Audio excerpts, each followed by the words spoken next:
In nomine Patris et Filii et Spiritus Sancti. Amen.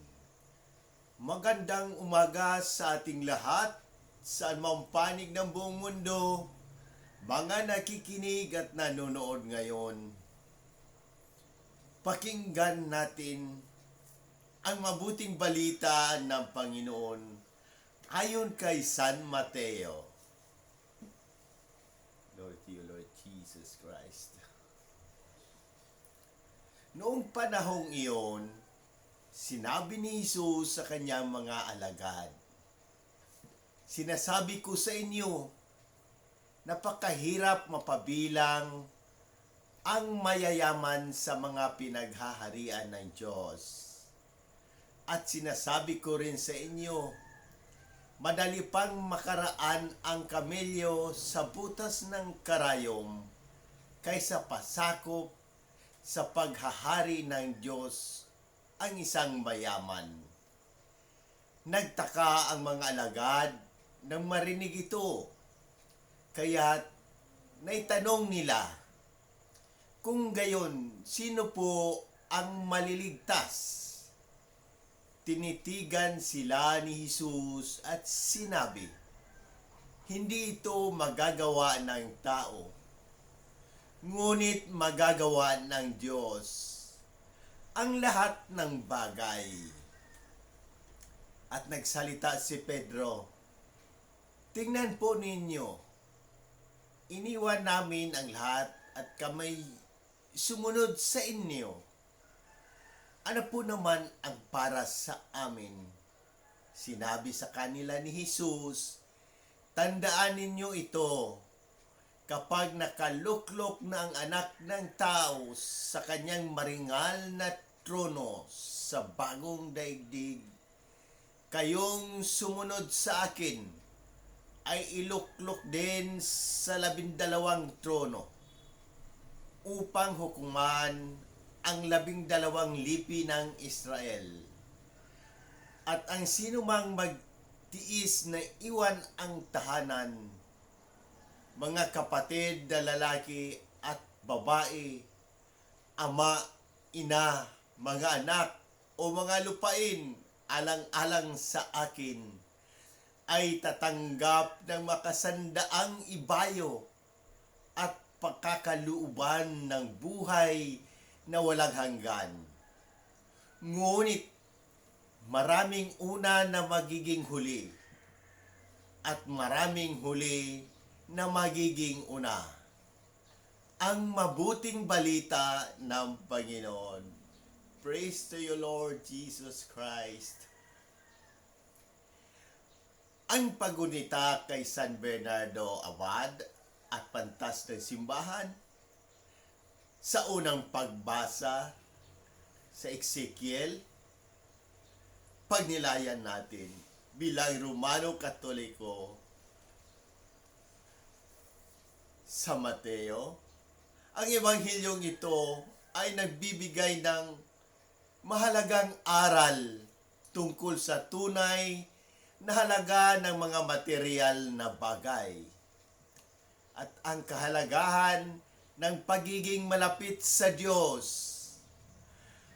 Ang sinasabi ni Jesus tungkol sa kahirapan ng isang mayaman na makapasok sa kaharian ng Diyos ay hindi nangangahulugan ang makayamanan mismo ay masama, kundi ang pagkakabit natin sa mga material na bagay na pumipigil sa ating pagsunod sa Diyos. Kapag sinabi ni Jesus na madali pang makaraan ang kamelyo sa butas ng karayom, ipinapakita niya na imposible ito para sa tao, ngunit posible sa Diyos.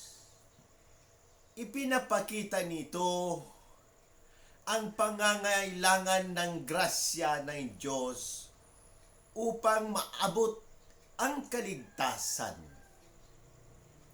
Si Pedro na iniwan ng lahat upang sumunod kay Jesus ay humihingi ng katiyakan tungkol sa gantimpalang matatanggap. Ang sagot ni Jesus ay isang pangako ng dakilang gantimpala, hindi lamang sa buhay ng ito, kundi pati na rin sa buhay na walang hanggan. Ang pangako ng Diyos ay higit pa sa anumang sakripisyo na maaaring gawin natin para sa Kanya. Sa refleksyon naman natin sa Ezekiel, sa unang pagbasa, ang propeta Ezekiel ay naglalabas ng mensahe ng Diyos laban sa prinsipe ng Tero. Ang prinsipe ng Tero ay nagiging mapagmataas dahil sa kanyang kayamanan at kapangyarihan na ipinapalagay niyang nakamtan niya dahil sa kanyang sariling karunungan at kakayahan. Ngunit ipinaalala ni Ezekiel na ang lahat ng ito ay galing sa Diyos at walang sinumang may karapatang magmataas. Ang kanyang kayamanan at kapangyarihan ay hindi nakakapagligtas sa kanya mula sa kaparusahan ng Diyos. Ang parihong tema ng kayamanan at kapangyarihan na nagpapalayo sa tao sa Diyos ay makikita rin dito. Ito ay isang babala laban sa pagmamataas at pagpapahalaga sa mga material na bagay kaysa sa Diyos. Bilang mga Romano Katoliko, tayo ay inaanyayahan na suriin ang ating buhay at alamin kung saan tayo masyadong nakakabit sa mga bagay na ito at sikaping palalimin ang ating ugnayan sa Diyos sa pamamagitan ng kababaang loob at pagtitiwala sa kanyang grasya.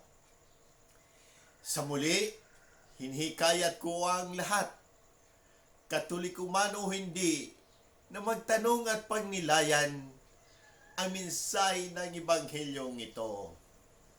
Kung may mga katanungan kayo tungkol sa pananampalataya, ang ating simbahan o anumang aspeto ng ating buhay, bukas ang aking puso na sagutin ang mga ito. Sama-sama natin pagnilayan at pahalagahan ang habag at pag-ibig ng Diyos na ipinapahayag ni Jesus sa Ebanghelyong ito. Sa pamamagitan ng ating mga gawain at salita, naway maging daluyan tayo ng habag at pagmamahal ng Diyos sa lahat ng tao. Amen. God bless. In nomine Patris et Filii et Spiritus Sancti. Amen.